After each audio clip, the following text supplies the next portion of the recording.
अगं बाई, ललिता ताई अहो या या. नमस्कार. नमस्कार आजी. बसा.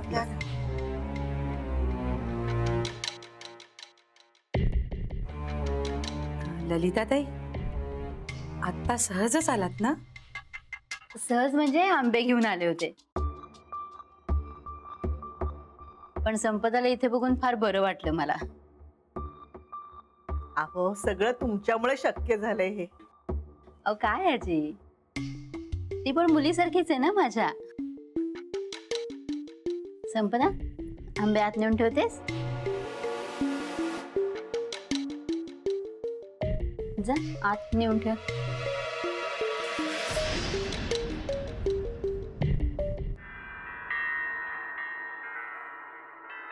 ललिता ताई, बरं झालं आलात. नाहीतर निमित्त नसलं तर तुमचं येणं कुठे होतं आमच्याकडे. हो ना. ऍक्च्युली ना मी माझ्या मैत्रिणीकडे गेले होते. तिच्याकडे कोकणात ना आंबे येतात ना घरचे. हो का? म्हटलं थोडे इथे घेऊन यावेत आणि थोडे घरी घेऊन जावेत. बरं झालं. नाही म्हणजे निमित्त असल्याशिवाय तुमचं येणं होत नाही ना आमच्याकडे. हो ना. पण संपदा काय सहजच आजी? अहो सहज कसली, मुद्दामच बोलावून घेतले तिला. म्हणजे ही पोरगी बेभरवशाची आहे हो. काय आजी? आपल्याला कळायला नको तिच्या मनात काय आहे ते. हो ना. नाही म्हणजे आम्ही तिची परीक्षा घ्यायचं ठरवलंय. तिला पश्चाताप झालाय, तो खरा आहे की खोटा आहे? परीक्षा म्हणजे? म्हणजे वच्ची घेऊन येणार आहे महेशला. आता महेशला अचानक समोर बघितल्यानंतर ही त्याच्याशी कसं वागते याच्यावरून कळेल ना बाईसाहेबांच्या मनात काय चाललंय ते. बर. हो म्हणजे जर तिला खरंच पश्चाताप झाला असेल ना तर ती माफी मागेल महेशची. आणि जर नसेल झाला तर नेहमीप्रमाणे चिडेल त्याच्यावर. ही नामी युक्ती शोधली वच्ची मावशी. अहो आम्हाला तर आधार आहे वच्ची आत्यांचा. हो हो ना. आणि वच्ची मावशींना पण फार आपुलकी वाटते दोन्ही घरांबद्दल. बर येऊ का मी आता? घरी सगळे वाट बघत असतील. अहो अहो पण ललिता ताई काही चहा कॉफी. ठेव अंजलीताई, नका फॉर्मॅलिटीज करू.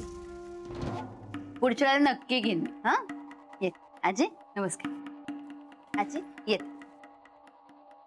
पुढच्या वेळेला याल तेव्हा पन्हा देईन तुम्हाला. हो, नक्की, सांगून नक्की. ठेवलंय मी. किंवा तुम्ही ना आंबे आणलेत ना आमरस पुरी खायला चालेल चालेल. या नक्की. हो हो.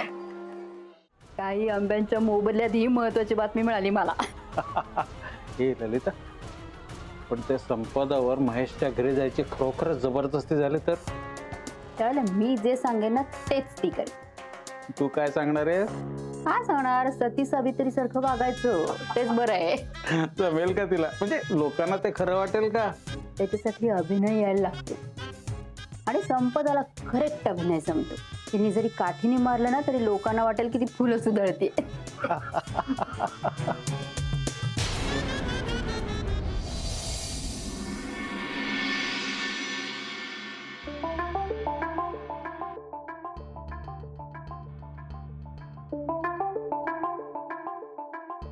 अगं असू दे. आई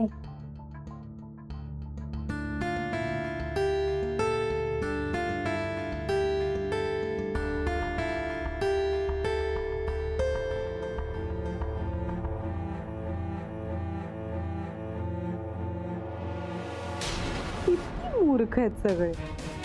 पुन्हा अडकले माझ्या जाळ्यात. काय ग बोलत नाहीस? लाजतेस की काय? हं?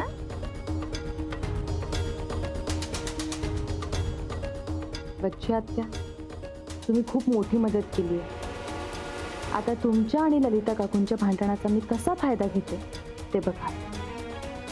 अगं संपदे, तू घे की कॉफी. नको आजी, घेते. घे घे घे. तर तू करून सुद्धा छान झाली.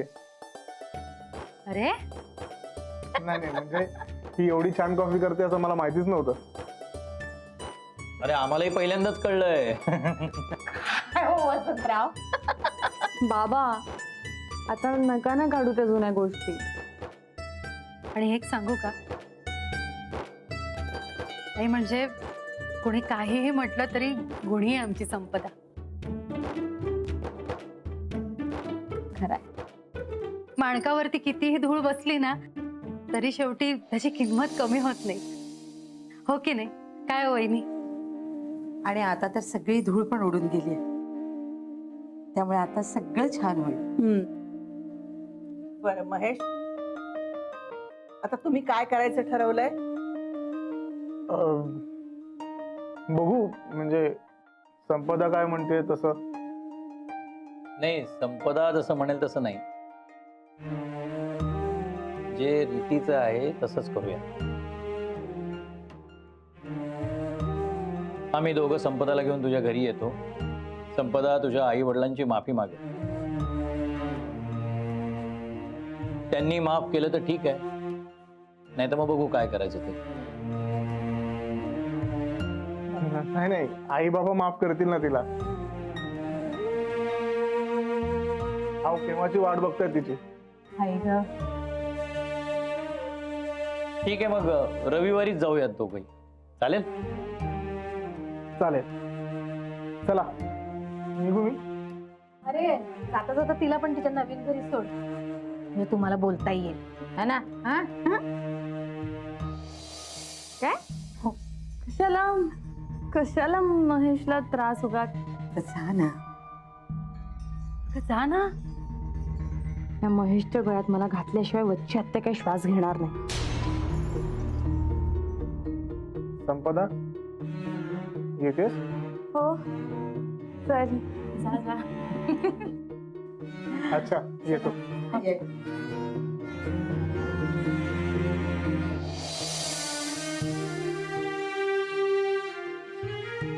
अच्छा त्या, मी जरा काम करत बसतो आता.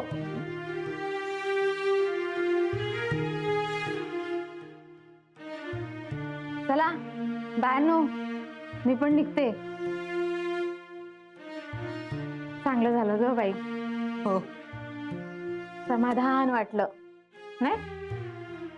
चल आता, तुला उशीर होईल. हो बस अनिता, ललिताबाईंनी आणलेल्यातले 4 आंबे जरा वच्छीला पण दे. हा हो हो हो, देते ना. ललिताने आंबे आणले? तुम्ही यायच्या आधी ललिताताई आल्या होत्या इथे. खरंच वच्छी आत्या, ललिताताई या घराचा खूप विचार करतात. हो. हो. आणि अगं संपदेला इथं बघून तर खूपच आनंद झाला त्यांना. आणि तुझी ती परीक्षा घ्यायची आयडिया इतकी आवडली त्यांना की काही विचारू नकोस. म्हणजे ललिताला सगळं माहित होतं? म्हणजे सांगायचं नव्हतं का त्यांना? नाही असं काही नाही. आणि मी स्वानंदीपासून हा विषय लपवून ठेवायला सांगितलाय. त्यांच्या अपरोक्ष ते आपल्याला मदत करतायत.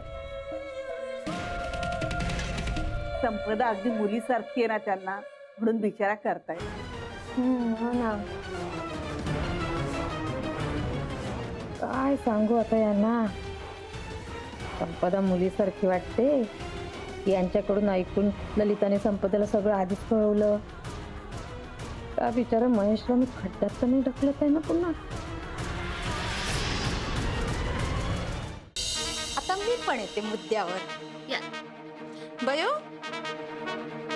संपदाला घेऊन तुझे खेळ खेळतेस ना, ते बंद कर. आता वसंतरावना या सगळ्या गोष्टी मी सांगेन आणि मग पुढे काय होईल याची जबाबदारी तुझी.